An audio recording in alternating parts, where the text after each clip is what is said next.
Hello ನಮಸ್ಕಾರ.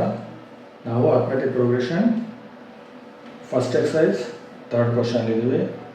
ಇಲ್ಲಿ A P ಕೊಟ್ಟಿದ್ದಾರೆ, ಅದಕ್ಕೆ ನಾವು A first term, D common difference ಬರೀಬೇಕು. ಫೋರ್ತ್ ಕ್ವಶನ್ ಇದ್ದೀವಿ. 0.6, 1.7, 2.8, 3.9 et cetera. First term A 0.6, common difference D.